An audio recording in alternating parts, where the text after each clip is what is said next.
হরে কৃষ্ণ। রাধে রাধে। পবিত্র রোপণী একাদশী ব্রত কথা। একদিন রাজা যুধিষ্ঠির ভগবান মধুসূদনকে জিজ্ঞাসা করিলেন, হে প্রভু, শ্রাবণ মাসের শুক্লপক্ষীয় একাদশীর নাম কি, তাহা কৃপাপূর্বক বলুন। তদুত্তরে শ্রীকৃষ্ণ বলিলেন, হে রাজন, আমি সেই পবিত্র ব্রত মাহাত্ম্য কীর্তন করিতেছি, মনোযোগের সহিত শ্রবণ করুন। যাহার শ্রবণ মাত্রেই বাজপেয় যজ্ঞের ফল লাভ হইয়া থাকে। পুরাকালে দাপর যুগের প্রারম্ভে মহিষ্মতিপুরে মহিজিৎ নামে একজন বিখ্যাত নৃপতি রাজ্য পালন করিতেন। কিন্তু দুঃখের বিষয় এই যে তাহার মনে বিন্দুমাত্র সুখ ছিল না, কারণ তিনি অপুত্রক ছিলেন। পুত্রহীনের ইহলোক পরলোক কোনো স্থানেই সুখ হয় না। এইরূপ চিন্তা করিতে করিতে বহুদিন অতীত হইল, তবুও তাহার পুত্র সন্তান জন্মিল না।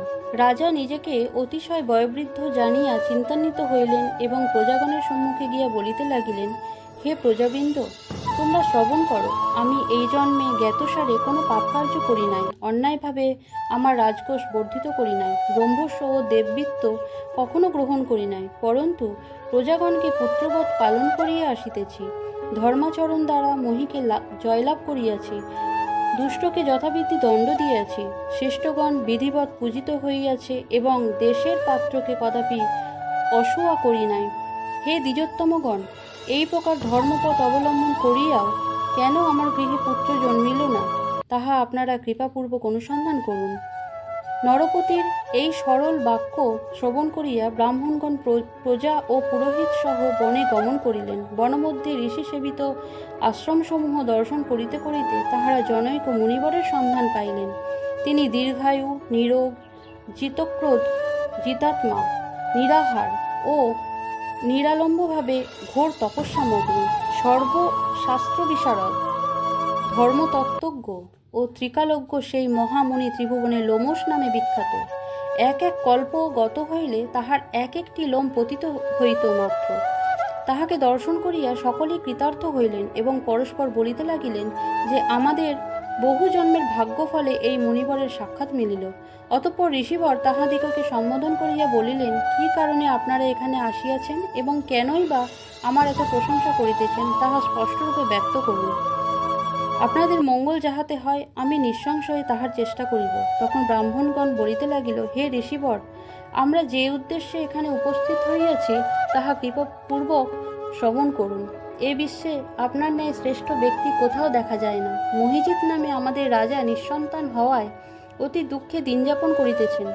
আমরা তাহার প্রজা, তিনি আমাদিগকে পুত্রবৎ পালন করেন, কিন্তু তিনি পুত্রহীন বলিয়া দুঃখী হওয়ায় আমরাও সবাই মর্মাহত। তাহার মনোবেদনা দূর করিতে আমরা নৈষ্ঠিক মতি সহকারে ঘোর তপস্যার জন্য এই গহন বনে প্রবেশ করিয়াছি। হে দ্বিজোত্তম, তাহারই স্বীকৃতি ফলে আপনার ন্যায় মহামুনির সাক্ষাৎ লাভ হইয়াছে। মহতের দর্শনে কার্যসিদ্ধি হইয়া থাকে, জগতে এইরূপ প্রসিদ্ধ আছে। হে মুনে, রাজা যাহাতে পুত্রের মুখ দর্শন করিতে পারেন, কৃপা করিয়া তাহার সমুপদেশ প্রদান করুন। মুনিবর তাহাদের বাক্য শুনিয়া ধ্যানমগ্ন হইলেন। কিছু সময় পরে তিনি রাজার পূর্বজন্ম বৃত্তান্ত বলিতে আরম্ভ করিলেন। এই রাজা পূর্বজন্মে ধনহীন নৃশোষক বৈশ্য ছিলেন। বাণিজ্যের উদ্দেশ্যে তিনি গ্রাম হইতে গ্রামান্তরে যাতায়াত করিতেন। একদা জ্যৈষ্ঠ মাসে শুক্লপক্ষে দশমী দিনে কোন স্থানে গমনকালে মধ্যাহ্নে পথিমধ্যে অতিশয় তৃষ্ণার্ত হইয়া পড়িলেন। গ্রামপ্রান্তে একটি জলাশয় দর্শনে তিনি জলপানে উদ্যত হইলেন। সে স্থলে পৌঁছিয়া দেখিলেন যে একটি সবৎসা ধেনু জলপান করিতেছে। তৎক্ষণাৎ তিনি তাহাদিগকে জলপানে বঞ্চিত করিয়া নিজেই জলপান করিতে লাগিলেন। এই পাপকর্মের ফলে তিনি পুত্রহীন হইয়াছেন, কিন্তু পূর্বজন্মে কোনো পুণ্যহেতু তিনি এইরূপ নিষ্কণ্টক রাজ্য প্রাপ্ত হইয়াছেন। হে মুনে, শাস্ত্রে প্রসিদ্ধি আছে যে পুণ্য দ্বারা পাপক্ষয় হয়। অতএব আপনি এরূপ পুণ্যের উপদেশ করুন, যাহাতে তাহার প্রারব্ধ পাপ দূর হয় এবং আপনার অনুগ্রহে তিনি পুত্র সন্তান লাভ করেন। লোমশমুনি বলিলেন, শ্রাবণ মাসের শুক্লপক্ষে পবিত্রারোপণী একাদশী ব্রত অভীষ্ট ফল প্রদান করে, আপনারা তাহা সকলে পালন করুন। সেই মুনিবরের বাক্য শ্রবণে পরম পরিতুষ্ট হইয়া তাহাকে ভক্তি ভরে প্রণামপূর্বক তাহারা নিজ স্থানে প্রত্যাবর্তন করিলেন। অতঃপর তাহারা সকলে মুনির নির্দেশ অনুসারে যথাবিধি ব্রত পালন করিয়া তাহাদের সকলের পুণ্যফল রাজাকে প্রদান করিলেন। সেই পুণ্য প্রভাবে রাজমহিষী গর্ভবতী হইলেন। এবং যথোপযুক্ত সময়ে একটি বলিষ্ঠ ও সুশ্রী পুত্র সন্তান প্রসব করিলেন। শ্রাবণ মাসে শুক্লা দ্বাদশী তিথিতে সূর্য কর্কট গত হইলে বাসুদেব কৃষ্ণমূর্তিতে যজ্ঞোপবীত দানের নাম পবিত্রারোপণ।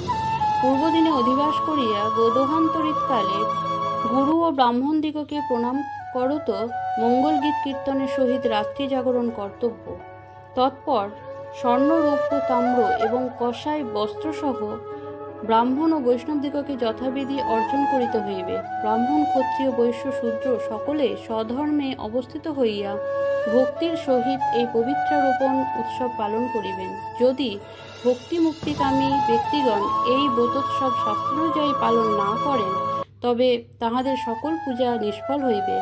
এই ব্রত মাহাত্ম্য যিনি শ্রবণ করবেন, তিনি সর্বপাপ হইতে মুক্ত হইবেন এবং পুত্র সুখ ভোগ করিয়া পরলোকে স্বর্গগতি প্রাপ্ত হইবেন।